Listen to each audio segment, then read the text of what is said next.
laissé où il était.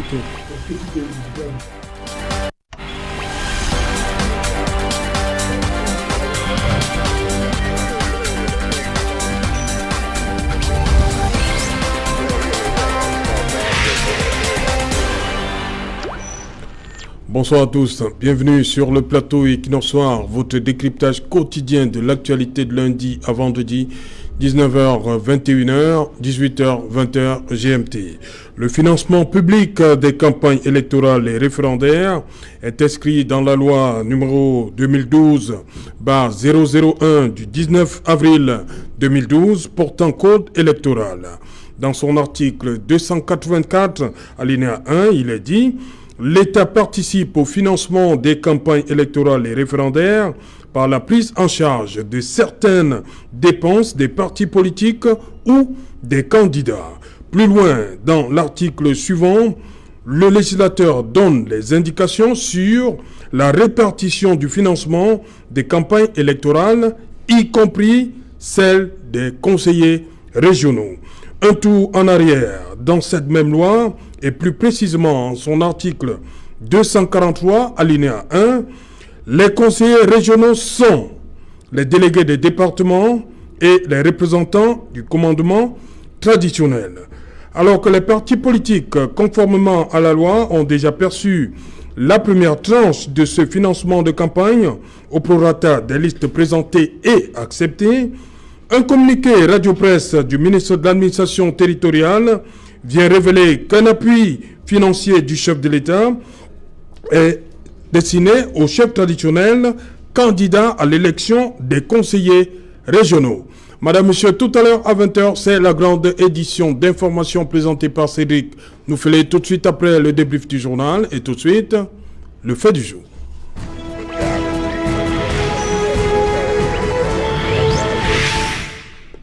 Régional 2020 autour de la question du financement des campagnes électorales. Pour en parler, nous avons invité en plateau Ekat Dibobé. Bonsoir Ekat.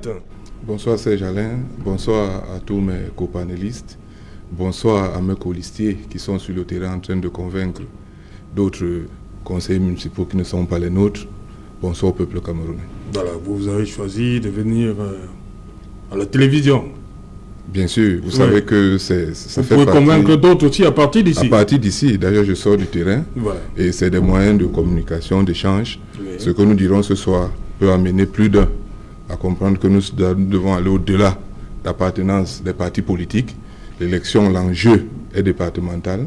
Il faut penser au développement des départements et il n'y a que les fils de ces départements-là pour mieux défendre les projets de ces départements au conseil.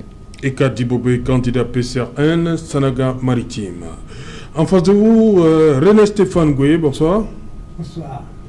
Vous êtes président de la section régionale de l'Union des populations du Cameroun, Matom, membre de la coordination UPC, Nyon-Ekele.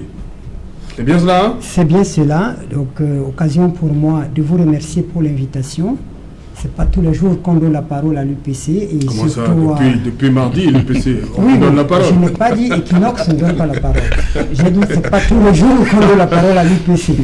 Donc nous nous réjouissons de cette occasion qui nous est donnée pour adresser un salut patriotique à toutes les Camerounaises et à tous les Camerounais, sans exception, parce que c'est un tournant décisif pour notre pays, ce pourquoi nos leaders sont morts, la décentralisation du Cameroun.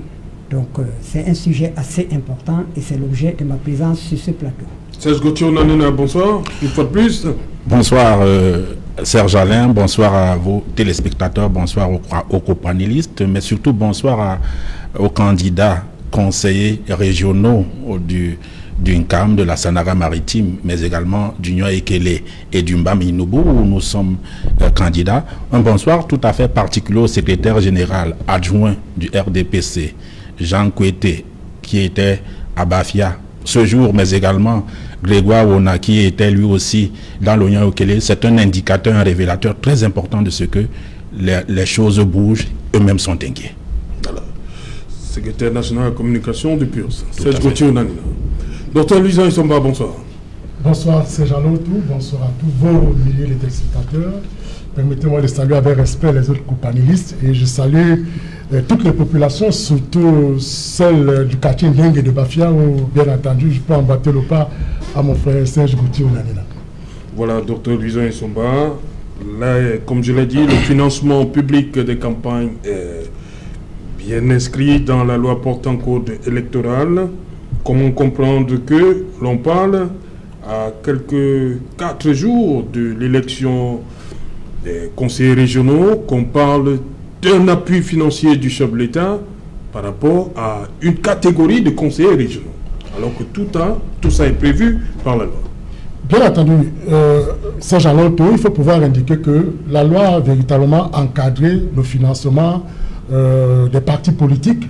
Et quand on parle des partis politiques, en période de campagne électorale, bien entendu. Et s'agissant de ces élections régionales, il faut pouvoir indiquer avec force que le financement prévu ici par la loi, bien entendu, touche les partis politiques et les candidats qui sont alliés à ces partis politiques, mais n'a pas véritablement pris en compte les candidats qui ne sont pas issus des partis politiques. Je pense directement au commandement traditionnel, parce que ce collège électoral, en réalité, ne fait pas partie du code, j'allais dire, n'est pas rattachés aux partis politiques, mais sont rattachés plutôt à indépendante, j'allais dire indépendante, et c'est ce qui peut justifier donc que la loi de 2020, en réalité quand on lit l'article 184 que vous venez de convoquer, 284 autant pour moi que vous venez de convoquer, prend véritablement en charge les partis politiques et les candidats. Alors si nous opérons par un syllogisme socratique, j'allais dire juridique, les chefs traditionnels étant donc des électeurs et aussi des candidats, ces chefs traditionnels bénéficient donc en réalité de cette dotation, j'allais dire cette subvention, parce que la loi parle de subvention des partis politiques, puisqu'il s'agit d'une dépense. Or, on se rend bien compte que dans le budget de 2020, cette dotation n'a pas été prévue pour le commandement traditionnel. D'où donc la prise de cet acte réglementaire du président de la République, qui vient, à mon sens, assurer 3 choses. La première chose, cette dotation vient assurer ce que j'appellerais le principe égalitaire des candidats. Et vient assurer, deuxième chose, le principe de l'équité politique entre les candidats.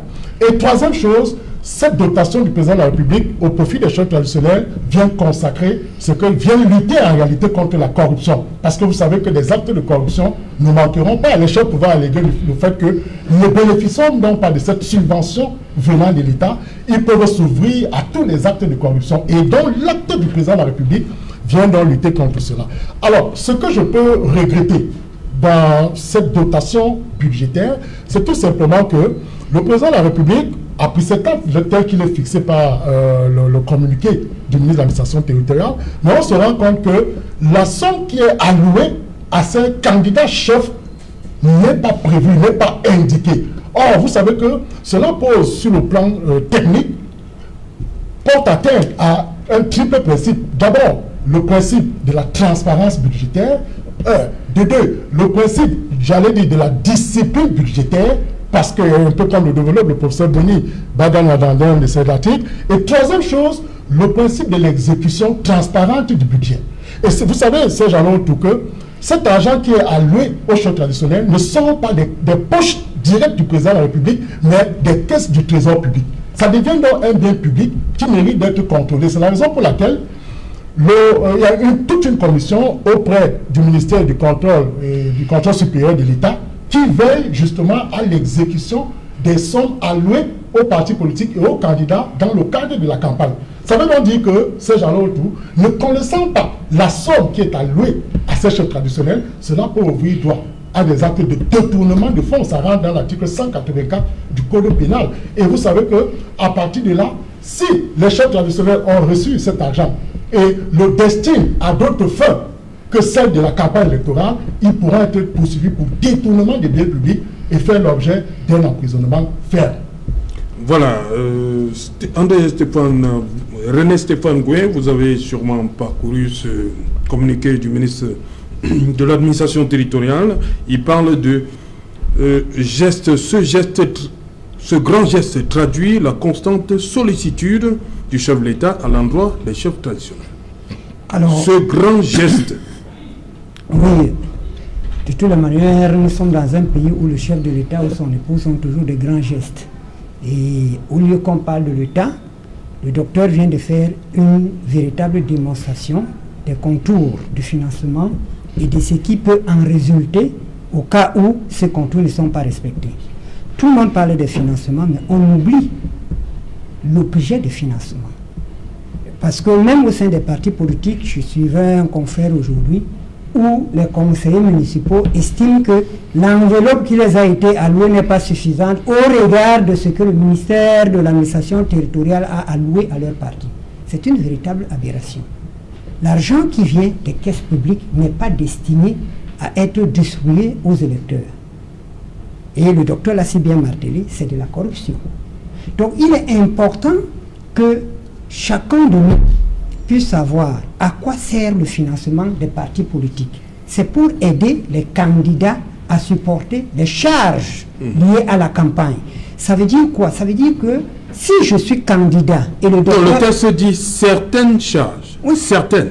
Oui, parce que l'argent public n'est pas destiné à supporter toutes vos charges. Voilà. Vous-même, vous devez préciser, avoir, voilà. vous devez avoir vos propres moyens pour pouvoir faire votre campagne Dans l'État vient en électorale. appui seulement. Oui, et le législateur, le docteur le remarquait tout à l'heure, n'a peut-être pas prévu le financement des chefs traditionnels, mais au fur et à mesure... Non, c'est prévu.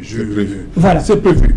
Alors, la loi en cours, c'est celle de 2020. Voilà. Bon, mais alors, à qui la faute donc? Non, la faute, il n'y a pas de faute.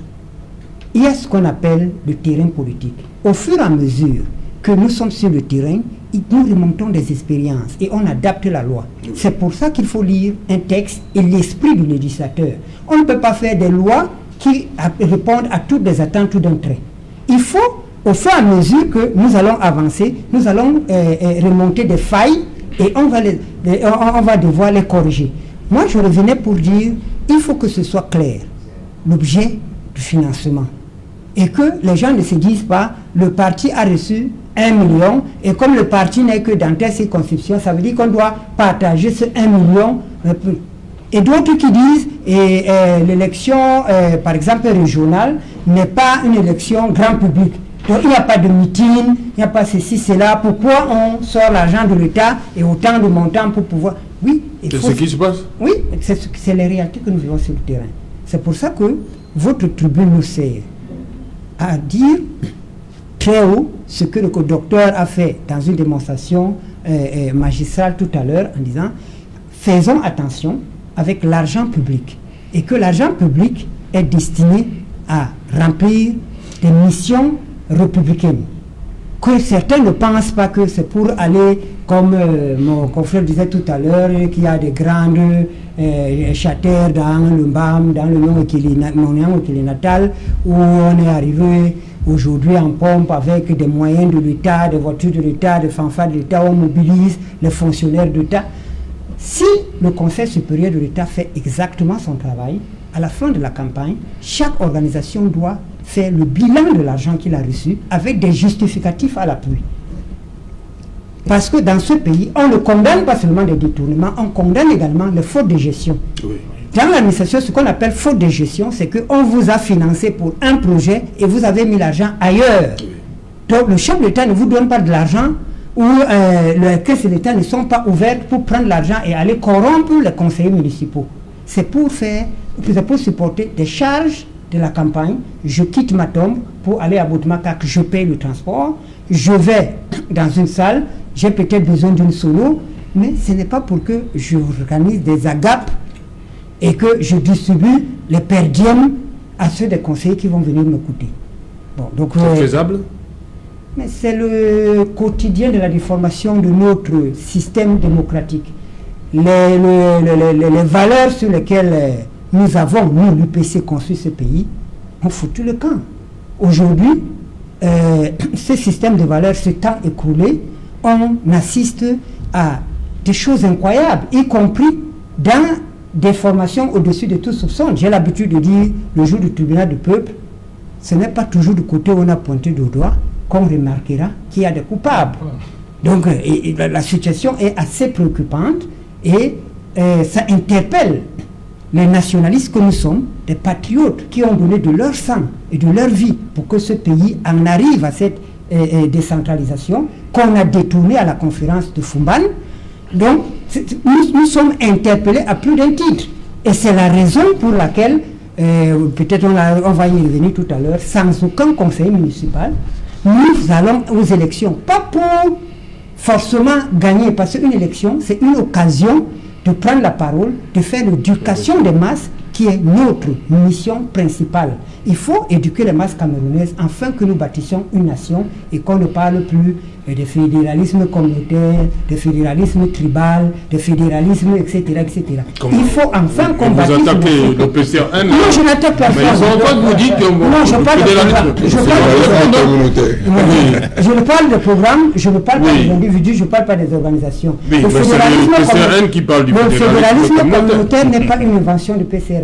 Avant le PCRN, il y a eu cette terminologie et elle s'est appliquée dans des pays comme le Canada. Oui. Donc, ce n'est pas une invention du PCRN. Le PCRN n'invente pas la boussole. Et le PCRN est mon partenaire parce que j'ai besoin de voir le PCRN pour pouvoir... Donc, je n'ai pas besoin d'attaquer qui que ce soit sur ce plateau. La bataille d'Union Ekele qui a commencé là? La bataille d'Union Ekele, non. Ce que nous disons aux Camerounais, c'est que les régions ne sont pas une affaire des partis politiques.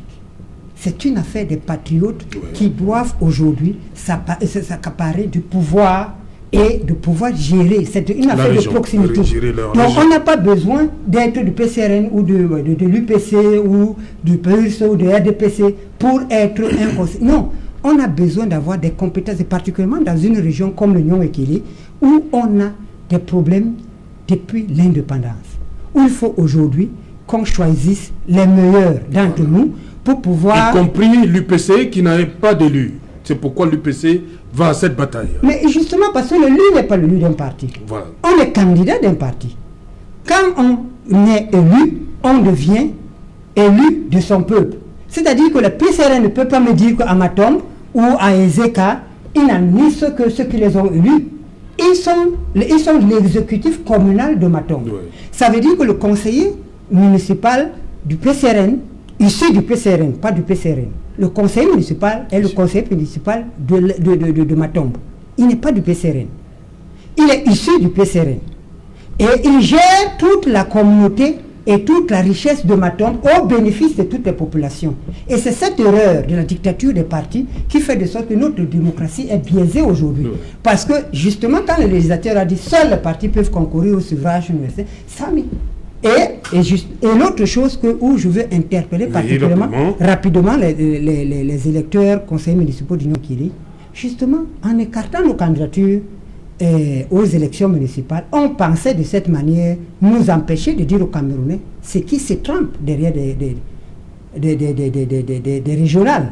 Donc, malgré donc cette absence de conseillers municipaux, nous allons vers des citoyens, d'autant plus que la majorité même de ces conseillers municipaux, c'est des UP6. Certains ont même milité avec leurs cartes.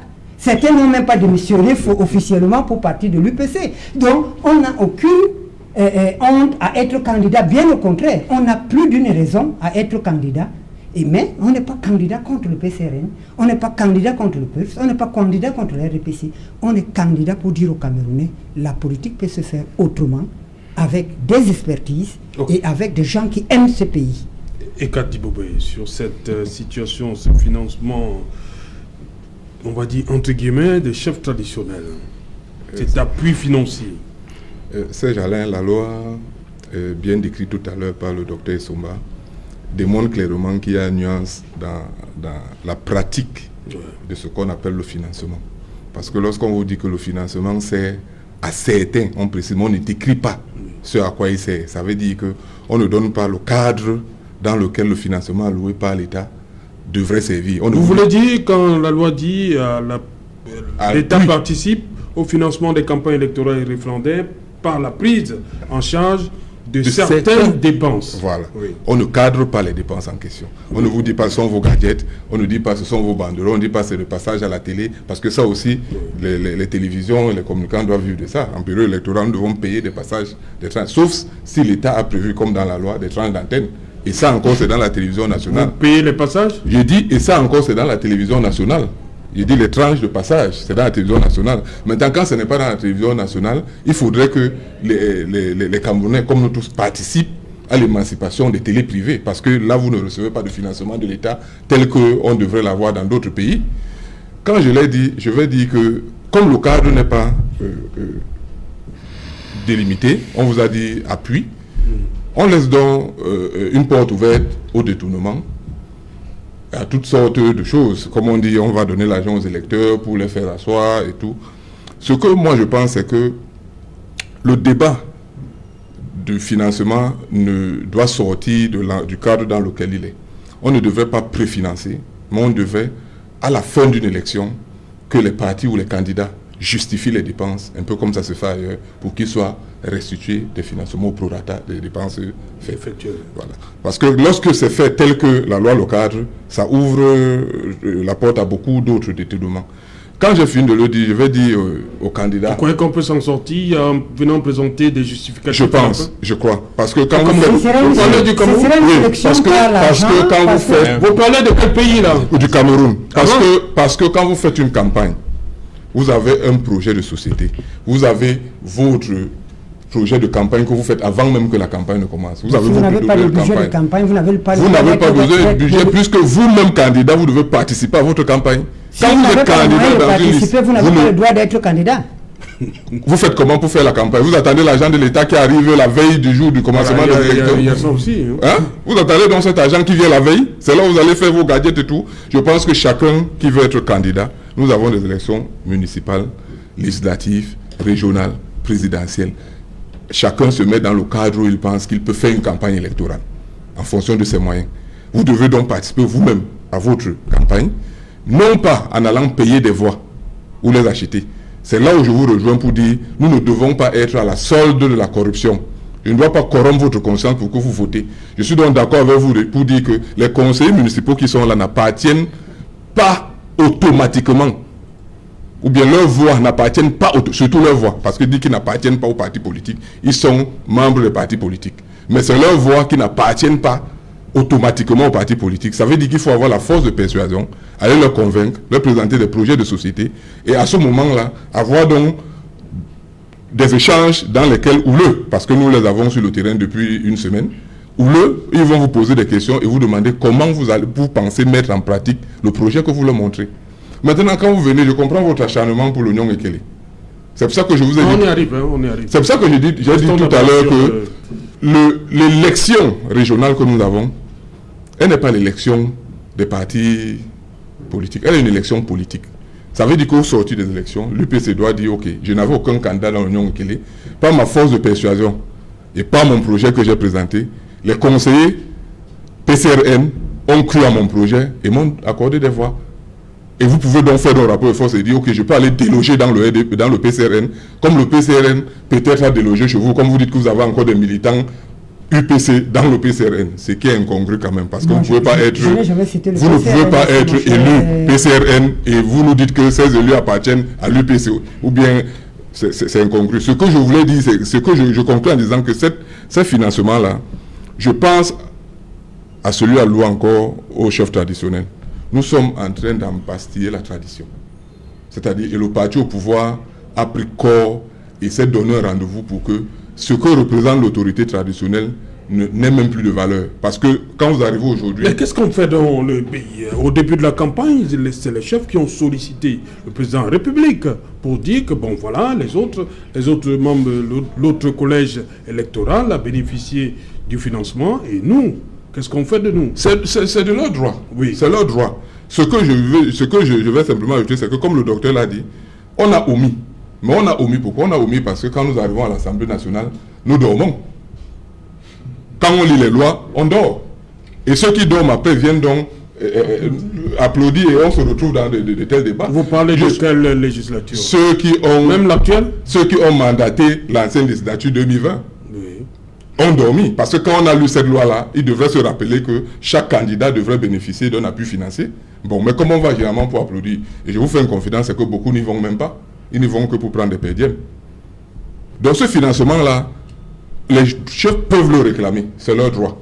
Mais il fallait que le législateur le prenne en compte dans sa loi. Vous savez qu'aujourd'hui, même les organisations internationales financent les élections pour garantir plus de démocratie dans les États. Mais quand ça se fait sur cette pratique-là, vous constatez que d'abord les chefs traditionnels sont embastillés parce qu'aujourd'hui on les a d'abord donné un salaire. Voilà.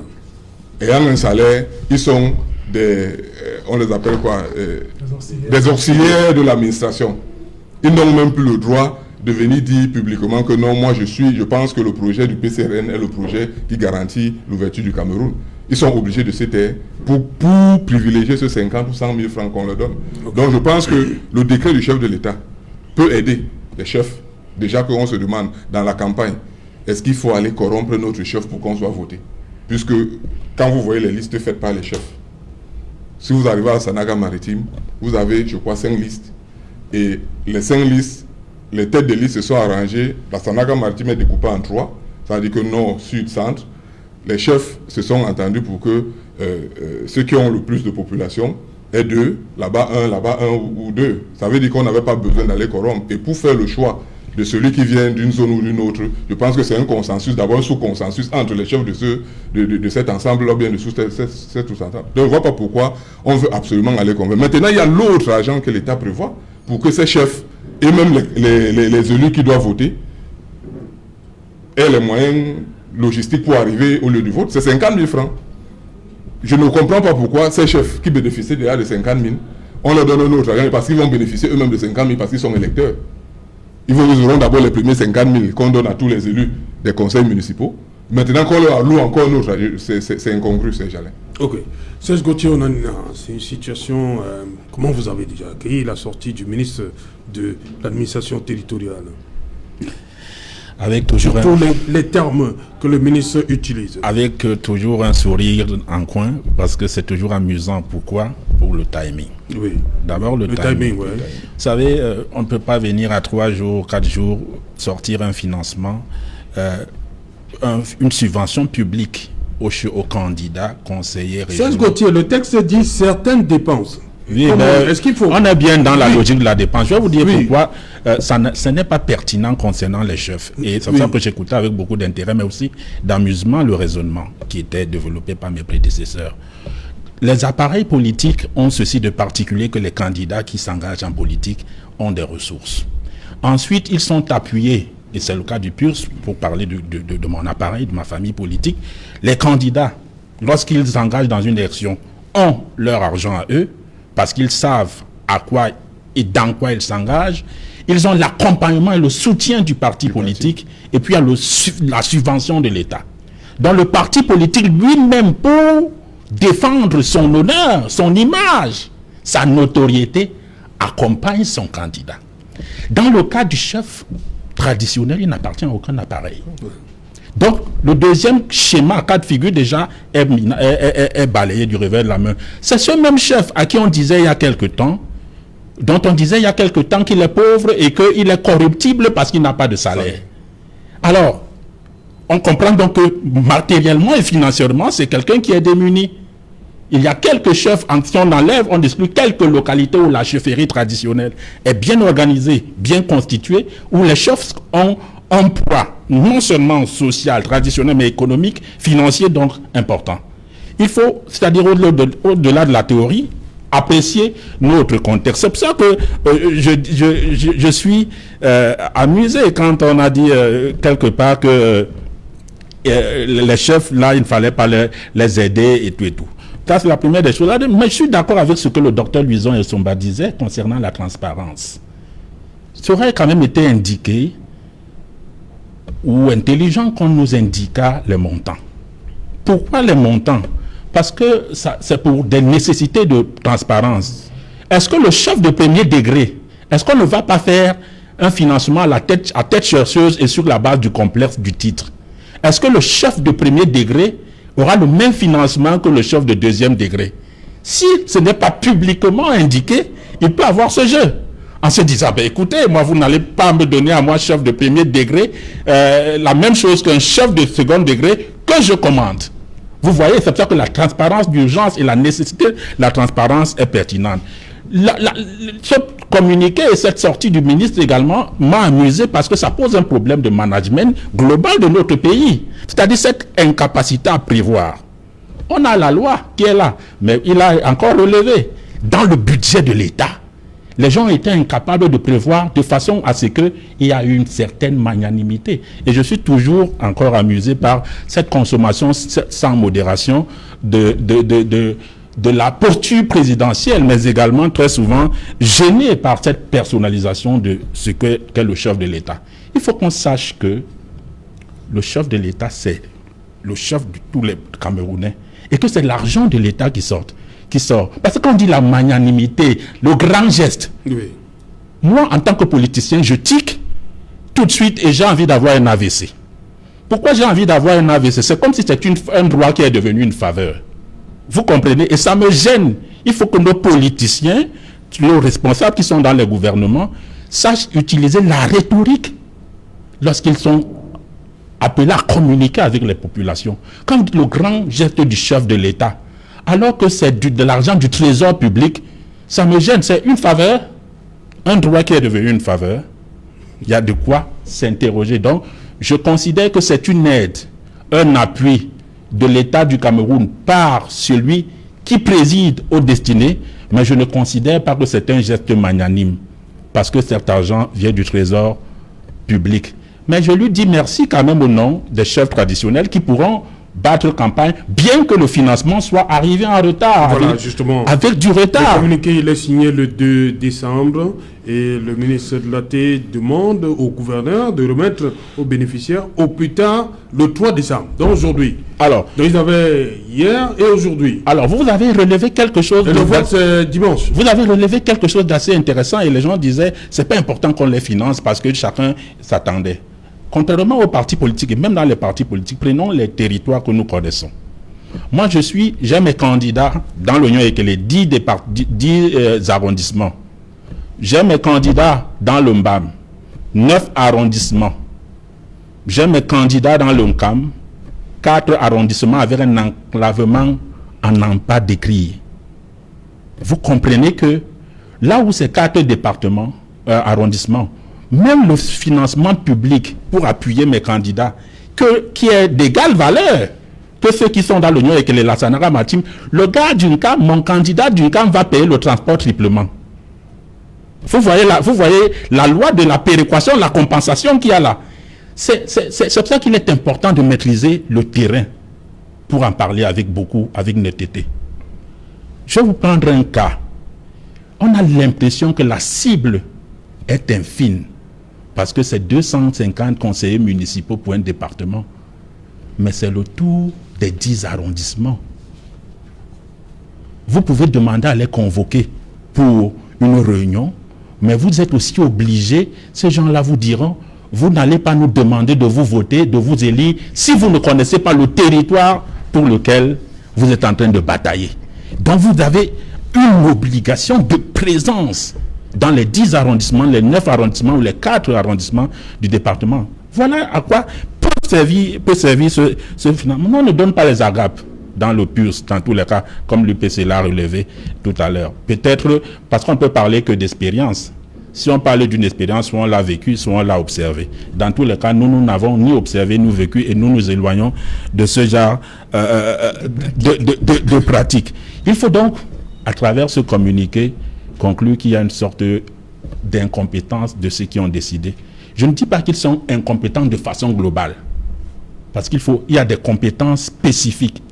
Et là, dans le cas spécifique de cet appui, cet accompagnement, cette subvention de l'État aux candidats, il y a eu une incompétence, et de ceux qui devaient concevoir le budget, et de ceux qui devaient l'affecter par rapport à cette tâche. Nous sommes là dans l'appréciation spécifique d'une tâche. Moi, je voudrais donc, puisque les autres ont eu un peu de temps pour battre un peu campagne, dire que au-delà des logiques de parti que nous venons d'évoquer tout à l'heure, et je voudrais dire à mon ami de l'UPC que je prends les conseillers municipaux du PCRN à témoin en leur rappelant en leur faisant savoir que l'UPC avec lequel nous sommes candidats dans l'Oignon et Ekele dit qu'ils ne sont pas d'abord, ils ne sont que conseillers municipaux élus, ils ne sont pas forcément du PCRN.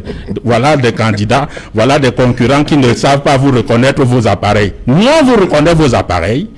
Et on se dit, vous apprendrez quand même, vous ferez quand même un effort de sortir des logiques des appareils pour servir l'intérêt de l'État. Cas pratique, dans l'Union Ekele, dans lequel nous sommes candidats avec vous, nous avons expliqué ici mardi que les régionales ont des enjeux de mutualisation des ressources. Je vous prends un cas pratique sur la route. J'ai pris le premier cas du Mbam, une route qui pourrait relier le département du Mbam et Noubou à celui d'Union Ekele en passant par Bodmaka. Je vous prends un autre cas pratique, celui qui pourrait relier l'Union Ekele à Fou et à Ngoumou en passant par Makak. Oh, Makak, l'Union Ekele seul ne peut pas le faire. Il y a un problème de bac actuellement. Il y a un bac qui a noyé, qui n'existe plus quelque part et qui a fait des accidentés, il y a un mort. Or, s'il y a une mutualisation, là où il n'y a pas, là où le bac est une difficulté, une complication, on peut mutualiser les énergies, on peut mutualiser les ressources pour pouvoir faire le pont. Ce qu'une seule commune ne peut pas faire. Et ça, c'est le premier enjeu. Le deuxième enjeu, je vais vous dire, si on prend sur le plan de l'arithmétique ethnique ou identitaire, nous avons 10 départements dans la région du centre. 8 appartiennent, ou 7 appartiennent à une proximité sociologique, pour ne pas choquer, identique, qui a la même culture. 2 ont la même proximité sociologique, c'est les deux Mbam, et l'Union Ekele a son identité sociologique. Il est donc important, pour qu'il n'y ait pas une obésité dans le conseil régional du centre, du RDPC et des autres, que dans l'Union Ekele, précisément d'abord pour lequel je parle, qu'il y ait, les gens votent plusieurs partis politiques pour que, comme la loi prévoit que dans le bureau exécutif, il doit avoir une représentativité colorée, pour que dans le même conseil, il y a un représentant du PUS qui sort d'Union Ekele, il y a un représentant du RDPC qui sort d'Union Ekele, il y a un représentant du PCRN qui sort d'Union Ekele, et éventuellement un représentant de l'UPC, puisque eux ne vous reconnaissent pas votre qualité de conseiller municipal, donc vous leur ferez un peu, vous ferez selon qu'il vous convient. Donc, dans ce cas de figure, quand vous avez un conseil régional qui a la chance d'avoir cet exécutif coloré, à chaque fois qu'il y a une décision, vous n'êtes pas abandonné. Parce que c'est le secrétaire général adjoint, c'est le trésorier, c'est le commissaire au compte, qui sont tous de la même région, mais d'appareils politiques différents, qui réussissent à étouffer une obésité qui pourrait les écraser. Voilà. Je suis doublement attaqué. Hein. Je crois que oui, allez-y donc rapidement. Je peux réagir. Pas attaqué, j'ai juste évoqué votre parti. D'abord. Pardon? Moi plus attaqué. Je ne vous ai pas attaqué. J'ai peut-être attaqué l'UPC, mais pas le PCRN. Allez-y donc. Ce que je voulais dire, c'est que il faudrait que les formations politiques sachent que peut-être elle est la première élection régionale, mais il faudrait qu'on mette dans nos mœurs que l'élection régionale commence à partir de l'élection municipale. Il faut que les gens commencent à le préparer. Lorsque vous engagez une élection municipale, vous préparez les régionales. Et quand vous n'avez pas eu l'élection municipale, vous n'êtes pas très serein de... Le sénatorial aussi. Voilà, le sénatorial n'est pas très serein d'obtenir quelque chose. Nous sommes sereins. Ça, c'est la première des choses. La deuxième chose, c'est ce que le copanéliste a dit concernant la distance dans l'ONCAM par rapport au financement des 50 000. Ce que je voulais relever, c'est que, et là, il évoquait la non-maturité, la connaissance du terrain que je peux avoir. Ce que je voulais lui dire, c'est que depuis 2 ans, nous ne faisons que le terrain au PCRN. Et que ce dont je parle, je sais très bien de quoi je parle. Lorsque vous avez 50 000 qu'on vous donne, ça vous permet de quitter de là où vous évoquez, venir voter et de rentrer. Ça, c'est la première des choses. La deuxième des choses, c'est que les chefs, aujourd'hui, leur candidature, ils ont eu des primaires organisées par les préfets et sous-préfets. Je vous ai dit, les départements ont été sectionnés. Il y a eu des primaires. Au vu des mésententes, je peux vous donner l'exemple de la Sanaga Maritime. Au vu des mésententes, parce que, en fait, le préfet voulait une seule liste de chefs. Au vu des mésententes, lors des primaires, on a donc eu droit à 5 listes. Ça veut dire qu'il y a eu des primaires où les gens se sont assis, savent très bien qu'ils vont voter, par rapport à quoi ils vont voter, parce qu'ils ont eu des primaires, savent pourquoi ils soutiennent telle liste et non l'autre. Il n'y a donc pas raison que... Vous-même vous le dites. On dit que... Encore que c'est une maladresse du préfet d'organiser les primaires pour une élection... On peut tout évoquer. Nous sommes dans un pays de maladresse, si vous voulez. C'est une maladresse. Je peux vous concevoir cela, que nous sommes dans un pays de maladresse. Oui, Mais ce que je voulais dire, c'est qu'il y a eu ces primaires, comme à l'intérieur des formations politiques d'ailleurs, il y a eu des primaires. À la base de ces primaires, il y a eu des listes qui ont été produites. Chaque chef sait exactement qui il va voter, quelle liste il vote. Parce Bien que, sûr, forcément. Voilà, parce que lors des primaires, il ne soutenait cette liste-là que par rapport au découpage, à la représentation communautaire, telle qu'on a prévu. Je ne comprends donc pas, vous-même vous dites que le chef de l'État, un geste qui n'a pas de montant, ça veut dire qu'on met les autorités traditionnelles qui devaient être garants de la corruption, on les envoie corrompre. Parce que lorsque vous lui donnez l'argent et qu'il va aller voir l'autre chef qui n'est pas du même groupement ou bien de la même pensée, de la même liste que lui qu'il soutient, il est obligé de l'appeler, le faire asseoir. On dit toujours qu'en Afrique, quand on reçoit son frère, on achète un pot de vin, mais le pot de vin là, c'est quoi?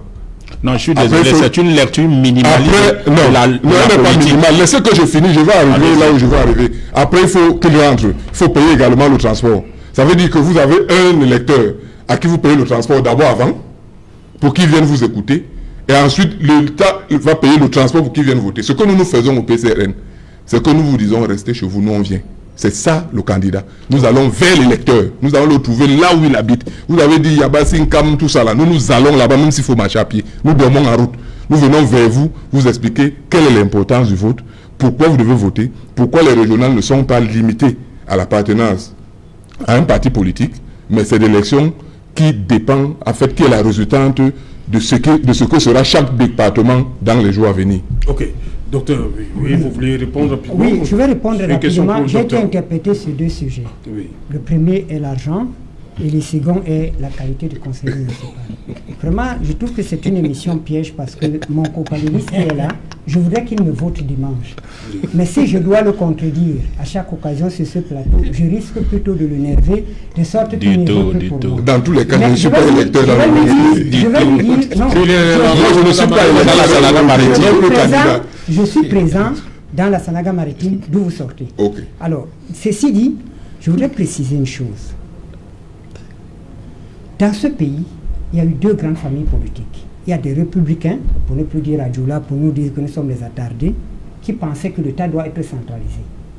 L'UPC, les nationalistes, ont dit il faut que l'État soit décentralisé. Et notre système de valeurs, dont je vous ai dit tout à l'heure qu'il s'est écoulé, c'est justement le discours qui tient. C'est-à-dire que le parti doit avoir ses propres moyens, les candidats doivent avoir leurs propres moyens, et le paysan. Et les démunis, ils n'ont pas droit à gérer la cité. J'avais l'idée là, mais je l'ai perdu. Mais ce n'est pas important. C'est important que chaque citoyen puisse participer à la gestion de la cité. C'est pour ça que nous, les nationalistes, nous avons pensé que les élections devraient être libres.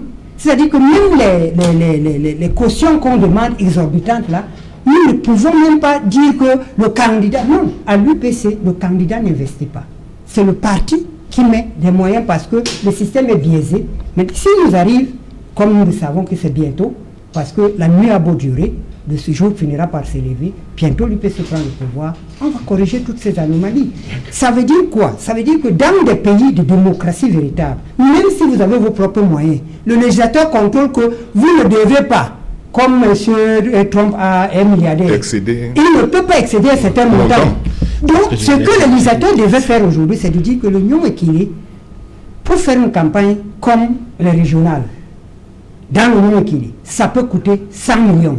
Et le législateur dit, tous les candidats ont 100 millions. Tu as tes propres moyens qui sont 200 millions, tu n'as pas à venir les mettre. Et c'est pour ça qu'aujourd'hui, les élus pensent qu'ils font de l'investissement. Et lorsqu'ils arrivent au pouvoir, leur première mission est de récupérer leur argent investi. Donc nous ne pouvons pas accepter une sélection par l'argent. Je suis désolé que ça ne vous amène pas à me voter dimanche. Ok, merci. Et maintenant, la deuxième chose, il a dit... je vais répondre aussi à... Il y a le temps. D'accord, ok. C'est promis, on va revenir après. D'accord. Je comprends. Hein? C'est ça qu'il en soit. Hein? Merci. Voilà. Madame, monsieur, dans un instant, le journal de Cédric Noufélé, mais avant cela, comme toujours, une page de pub. Et c'est après le journal, ce sera et qu'il en soit déjà parti, le temps du début, toujours avec Stéphane Goué de l'Union des populations du Cameroun. Fini vos soucis d'infiltration d'eau et d'humidité dans vos maisons. Coloflex est une peinture étanche et élastique. Coloflex forme un film souple parfaitement waterproof qui protège des intempéries. Colorflex est spécialement conçu pour les travaux des toitures, façades exposées avec des micro-fissures aux neuves et des terrasses. Colorflex laisse respirer le support. Résistant aux intempéries, aux agents atmosphériques et aux ultraviolets, Colorflex adhère sur tous les supports courants du bâtiment en application très facile. Colorflex est une peinture révolutionnaire, magique. Disponible au Cameroun chez MPS, distributeur exclusif des peintures Colorado. Contact Douala 657 57 21 42, Yaoundé 699 62 73 45, Limbé 233 33 20 33. Colorflex, la peinture d'étanché.